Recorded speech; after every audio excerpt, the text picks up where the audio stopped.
Welcome back to My Child Can't Read, a Heartland Crisis. I'm your host, Jessica Glover, and this is Season 3, From Resistance to Revolution. This season is about the people changing literacy from the ground up.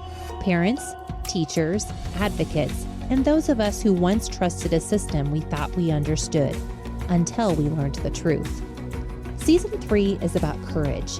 The courage to question what we were taught, to confront what wasn't working, and to step into a movement rewriting the future of millions of children.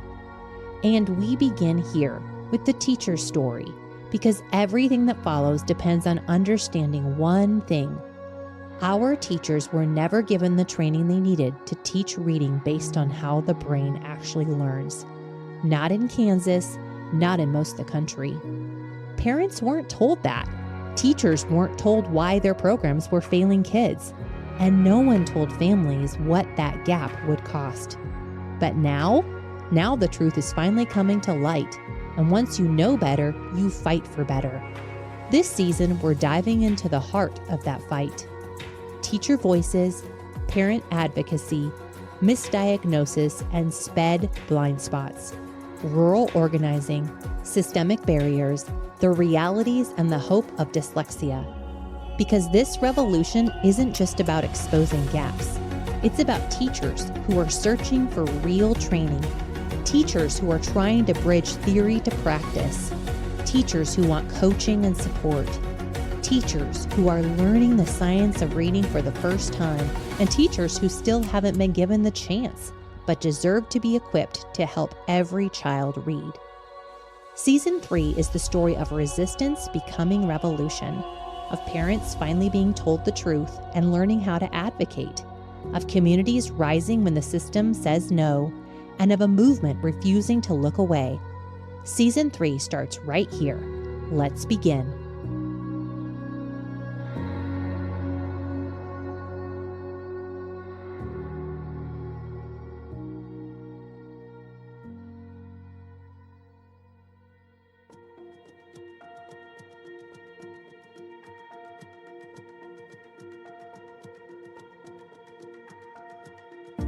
Advocacy is not optional.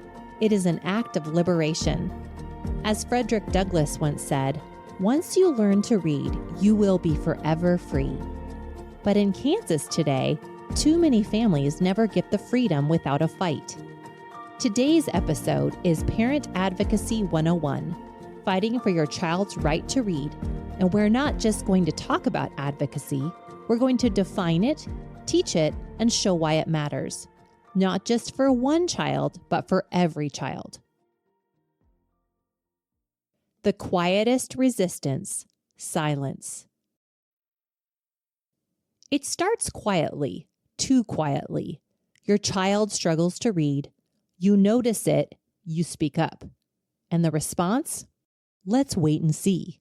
Or misinformation. Dyslexia? That's rare. Or worse, silence. No one explains structured literacy. No one tells you what's typical, what's urgent, or what actually helps. Parents naturally assume the school must know best, but often they don't. I'm Danielle Morris, and I'm currently in my 20th year of teaching, currently in Andover. My son, Rogan, is 8 years old. We started seeing issues with his reading in pre-K at age 4. Starting in pre-K, his first meeting was in October, and his teacher let us know that he knew 0 letters by name and 1 sound. So I immediately said, could we get some extra help and support? We were told, sure, but let's wait a bit. And even though I worked in the building, I begged our principal to let us talk about what's going on. And I was told no. And so we get to the meeting, and my ex-husband and I are like, yes, we have all these concerns. And we just keep saying, oh, we'll just keep him going 30 minutes of AP a day. We'll see improvement. There's barely a movement of improvement. So first grade comes, and his first grade teacher was a former special education teacher. And I finally talked with my ex-husband, and we both agreed he needs testing. So we talked to her, she agrees. My principal doesn't agree. So as a teacher, I know the workaround. So I said, I can't ask for the testing because this is my job and I want to keep it. You're going to have to email everybody and have it in writing. And having it in writing got him in and tested, and he was the first person on our caseload in our building to be labeled dyslexic by special education testing. This quiet resistance, the absence of information, can feel overwhelming, but it's also the moment advocacy begins. For decades, the system wasn't designed to recognize dyslexia. Children were misidentified, misunderstood, or blamed. What we're seeing now, more dyslexia diagnoses, is not a new epidemic. It's long overdue recognition. And parents stepping into advocacy are the reason that recognition is finally happening. Before we go any further, there's something every Kansas parent needs to understand, because it shapes everything about this journey. Kansas doesn't operate like other states. We don't have 3 branches of government. We have what many call a 4th, the Kansas State Board of Education. Article 6 of the Kansas Constitution gives the State Board of Education independent authority over teacher preparation, curriculum approval, certification, accreditation, and special education rules, including dyslexia. Not the governor, not the legislature, not local districts, the board. And for decades, that structure meant Kansas moved painfully slowly on dyslexia. The state didn't formally recognize dyslexia in law until 2023. So when you advocate for your child, you're not just speaking into a school building. You're pushing against an entire system designed to change at a glacial pace. And here's the shift. The moment you understand the system, you gain power. And that's why today's voices matter. Advocacy experts. Advocacy isn't instinctive, it's learned. And this is where experts like Barb Orsi and Amy Trombetti and advocacy educators like Karen Mayer Cunningham step in. Together, they bring decades of experience in special education, compliance, and parent advocacy. Barb Orsi starts parents in a place that feels simple, but is profoundly strategic. My name is Barb Orsi.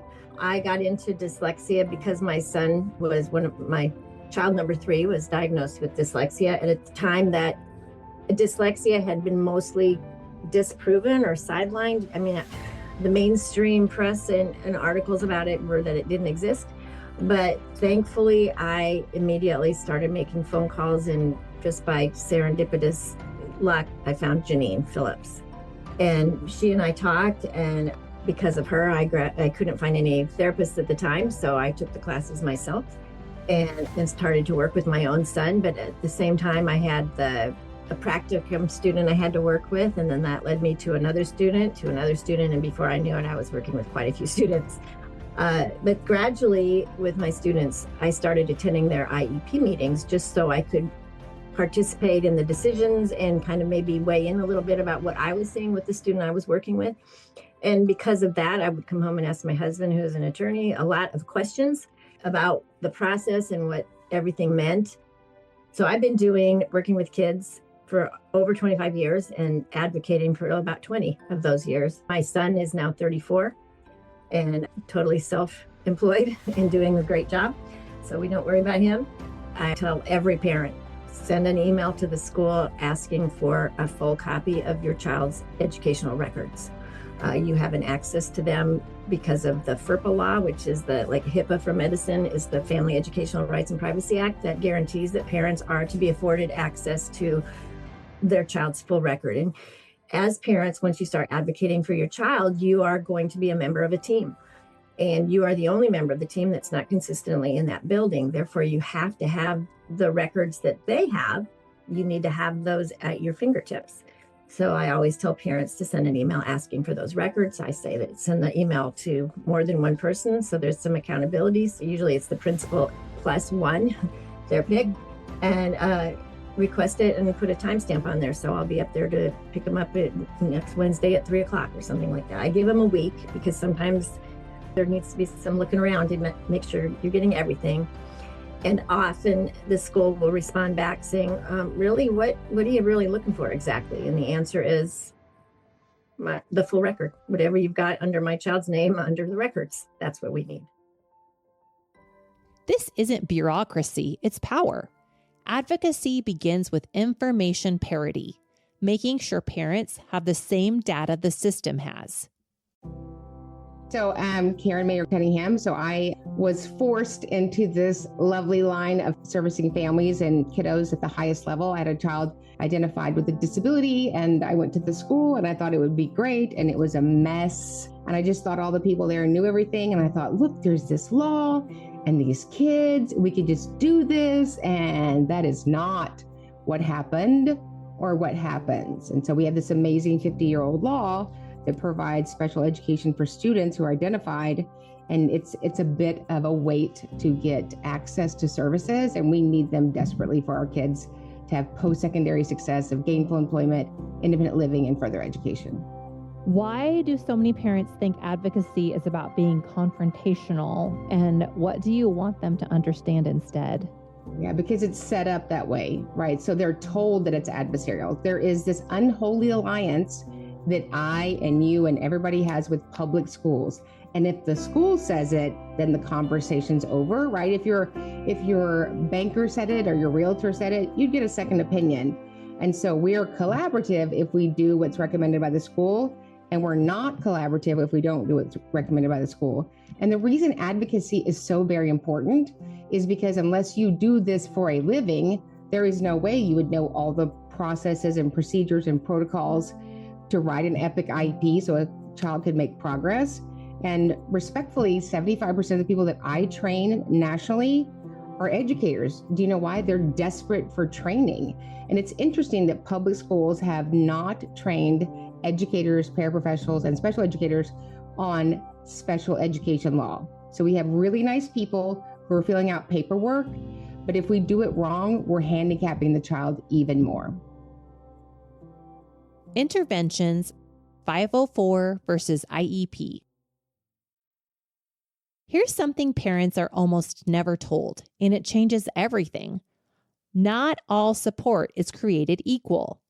Interventions sound helpful, but they're optional. A 504 plan protects access, not instruction. And only an IEP guarantees specially designed instruction under federal law. Karen Mayer Cunningham, founder of Special Education Academy, teaches parents this distinction because once you understand it, you stop waiting for help and start asking for the right support. For many dyslexic children, getting stuck in interventions is how years slip by without real progress. I'm so glad to welcome Amy Trombetti. Amy has nearly 3 decades of experience in special education. She has spent most of her career in administration and working with states and schools to coach and train teachers on best practices and compliance. She is a trained mediator and has advocated for her nieces and nephews, as well as close family, friends, children over the last 15 years. So Amy, welcome.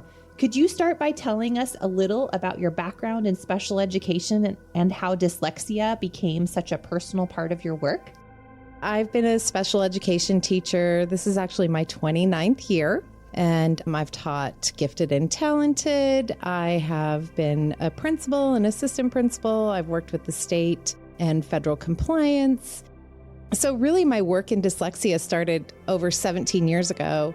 My nephew, he was experiencing some trouble when he was first starting school. Mm-hmm. And so at the same time, the state that I was living in, there was really a movement for dyslexia, and the state was working with a strong parent advocacy group. And so it really came to light how important that is, because, when we as teachers go through schooling, that just wasn't a thing that we were trained on or looked at. So that's really where I started becoming aware. As a parent, when you realize that something is going on, go to your school, have the conversation with the teacher, really use each step along the way.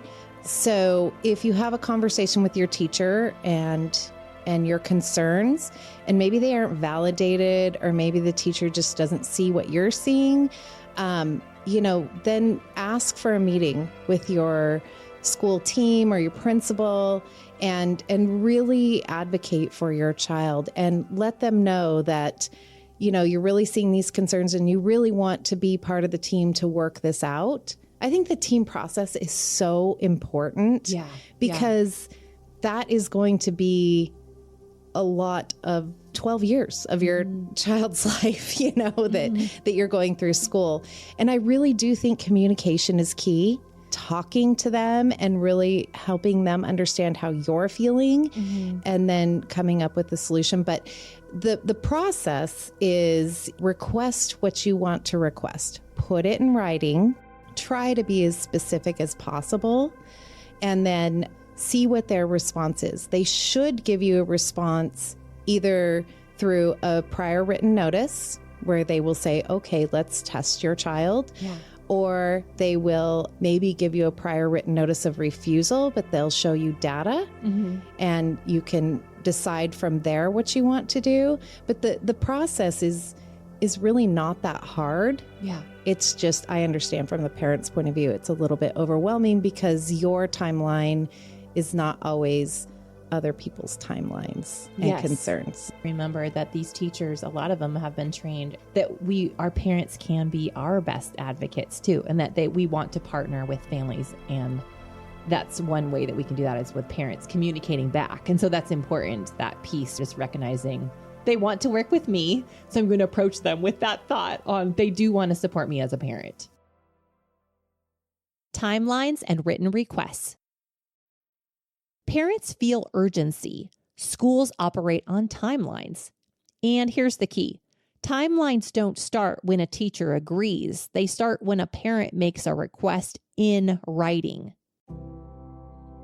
This is a legal process. It's a legal obligation that the school must provide your student a free, appropriate public education only when it's a requirement. And writing it makes it a requirement, and it starts a timeline. Most parents visit with teachers at the pickup line or at the pumpkin patch or at church or at tennis lessons. And that's all good and well, but it's not legal. So we put it in writing. So A, we're clear, B, there's specificity, and we have a response back from the school within 15 calendar days. Karen teaches families that written requests trigger legal clocks under the IDEA law. Conversations can be forgotten. Emails create accountability. Prior written notice. There's one document most parents have never heard of, but it can change everything. It's called prior written notice. If a school refuses to evaluate, delays services, or says no, parents can request that refusal in writing. Karen calls this a turning point because once decisions must be explained on paper, silence disappears and accountability enters the room. What do you see happen when parents request prior written notice? It's amazing. When I request prior written notice, all of a sudden my hearing is a problem. Oh, Miss Cunningham, we didn't say that. Oh, you didn't say that? Oh, okay, because I thought you just said that.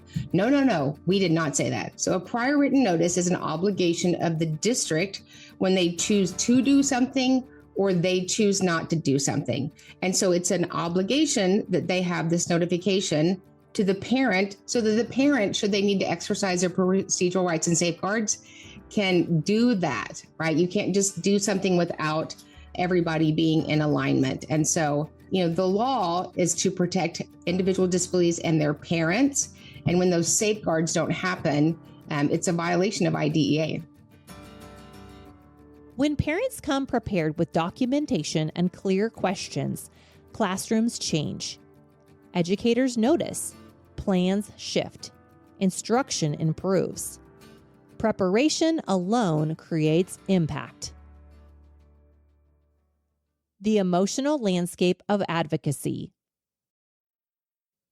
Let's be honest, advocacy is heavy. Parents cry in their cars after meetings. They're labeled pushy, and trust erodes.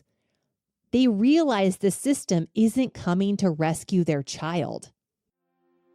My name's Jamie Beck. I am a mother of 3. I had 2 girls, and then I had Charlie, who's always been on the lowest percentile of everything. And we're like, what is going on? We're trying everything anybody suggested. And in every report that we ever went to, starting when he was 3, he's such a sweet kid. We enjoy having him in class. He's a little bit rambunctious, so sometimes we have trouble sitting down and everything. And then their faces would almost like drop, and they would slide the paper across, and they're like, and these are his reading scores. And you're just like, ugh.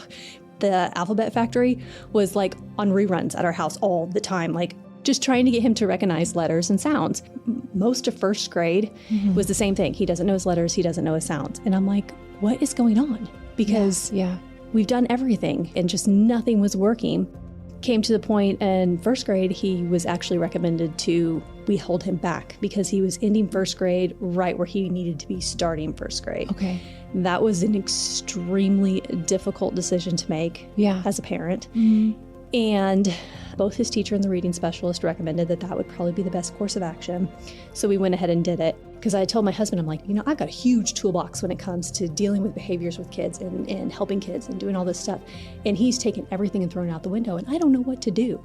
So we got him tested and found out he was ADHD. He got medicated, and we were thinking things are going to get better. He started the second round of first grade. He was doing really good for about 2 months. Okay. And then all of a sudden he was behind again. So he worked with the reading specialist. Every summer we paid her to tutor him. Yes. Alphabetic phonics? Yes. Okay.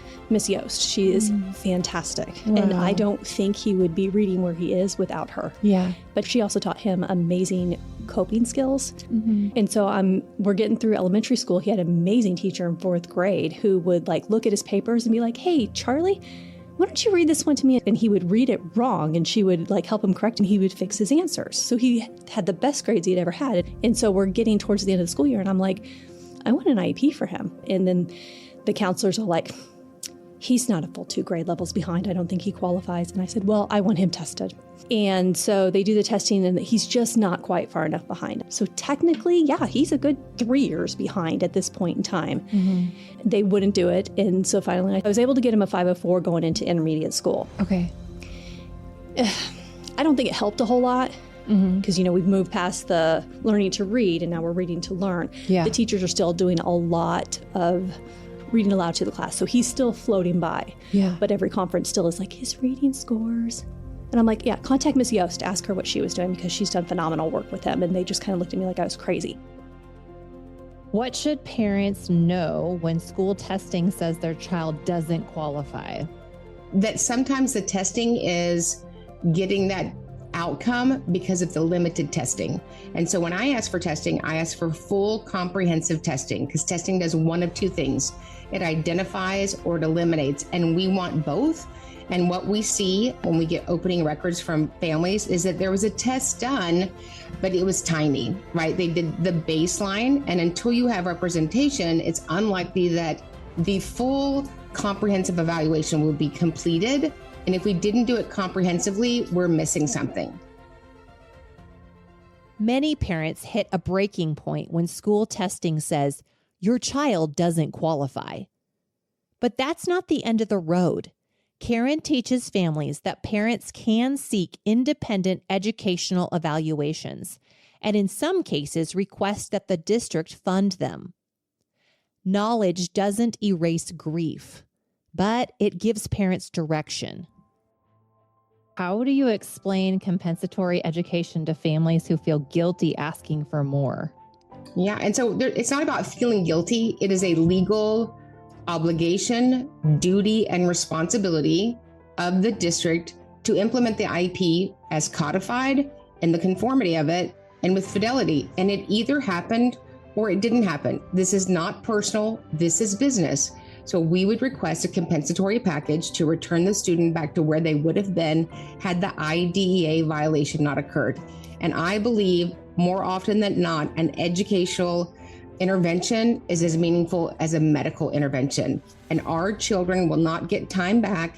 Nobody's going to call you, Jessica, and go, oops, sorry that we blew it in 4th grade. That will never happen. And so we have to request that we get delivered to our student what is owed to their student. That moment when grief turns into resolve is when advocacy becomes power. Not because parents want to fight, but because their child can't afford silence. Systemic impact and wider change. Parent advocacy doesn't just help individual children. It exposes where systems break and forces them to respond. But advocacy alone isn't enough. Change collapses without implementation. That's what researcher Tim Odegaard calls the implementation cliff. This is all about systems. And so people can be supported when good systems are in place that give them the time they need through scheduling and through resources. It gives them the tools they need to do that and equips them with the knowledge it takes to implement those. And so the implementation cliff is that we very rarely make sure that people have the time, the knowledge, and the tools that it takes to do something well. And that's the challenge. You can pass laws, but without systems, students don't benefit. Odegaard explains what actually works. A comprehensive, multi-component approach. We often forget, and to go to the special issue of Annals of Dyslexia from October, we have some research looking at curriculum adoption rubrics. And one of the things that we can see that we've had a wave of legislation that has been very focused on the basic mechanics of word reading to the exclusion of the more advanced comprehension skills and approaches needed to comprehend reading. And we never talk about writing. And of course, writing is instrumental and reciprocal, so it actually will reinforce at the word level. Spelling instruction reinforces reading outcomes. And so then good writing instruction to support better writing will support comprehension, reading comprehension outcomes. So what we're failing to do and to keep in mind is it's literacy, and that it's more than just teaching kids their letters, letter sounds, how to put those together to read simplistic words, and that we're done after kindergarten, 1st, or even 2nd grade. And that brings us to teacher preparation, the linchpin.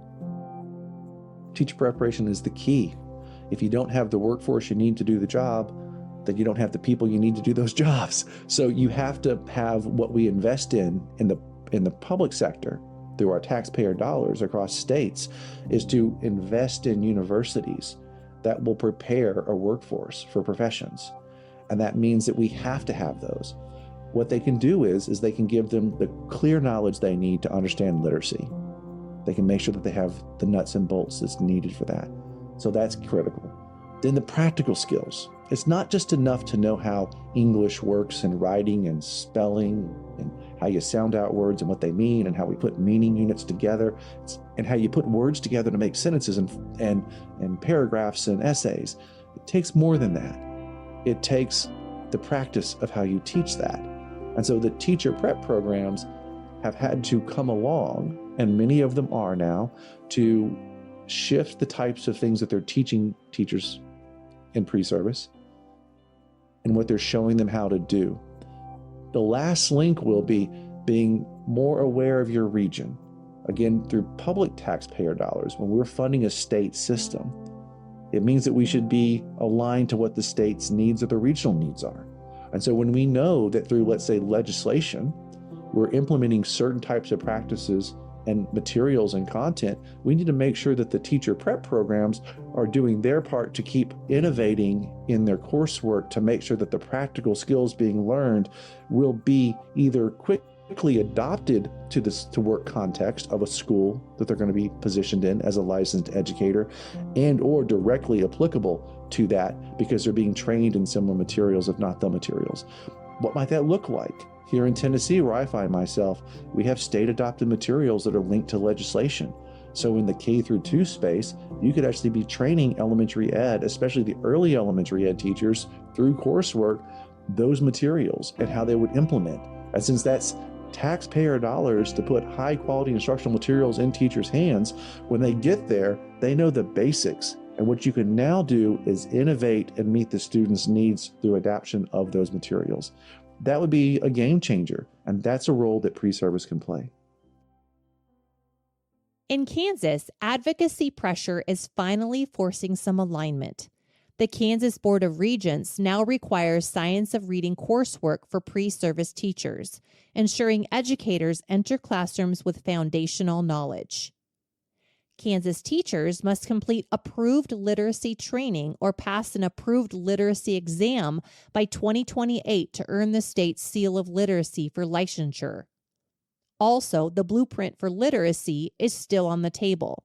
It's a roadmap for curriculum selection, teacher training, and structured literacy implementation. The goal is that systems align. Advocacy isn't just about moving forward. Sometimes it's about restoring what was lost. Karen Mayer Cunningham teaches parents about compensatory education, services provided when students were denied appropriate instruction or faced unnecessary delays. Time matters, especially when a child is learning to read. Hi, my name is Erin Cannell, and I was diagnosed with dyslexia, ADD, and dysgraphia when I was about 7 or 8 through the Fundamental Learning Center by Dr. Stone.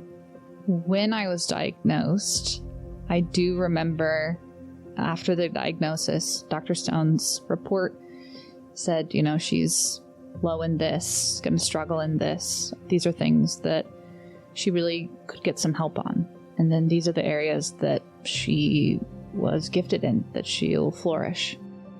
My mom tried very hard to get me the help to take that pain and struggle away.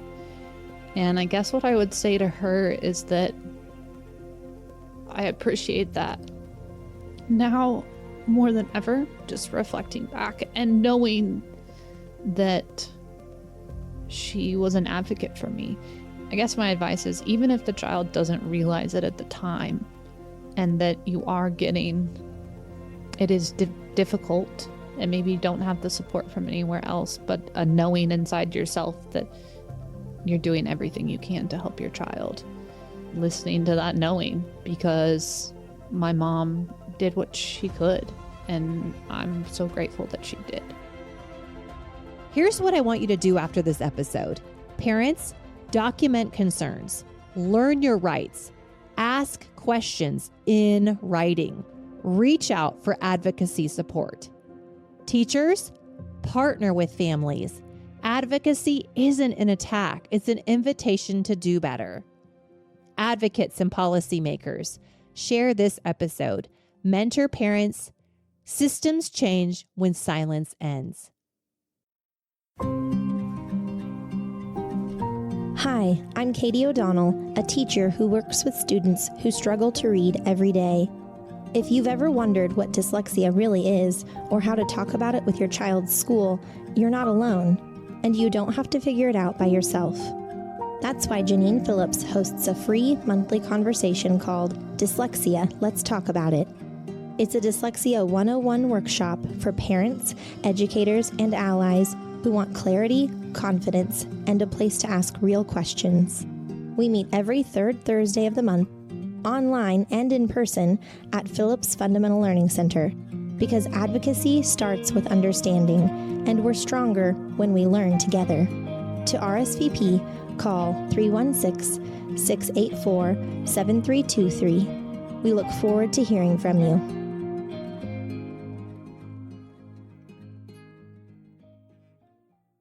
In this episode, we introduce tools like prior written notice, independent evaluations, and compensatory education.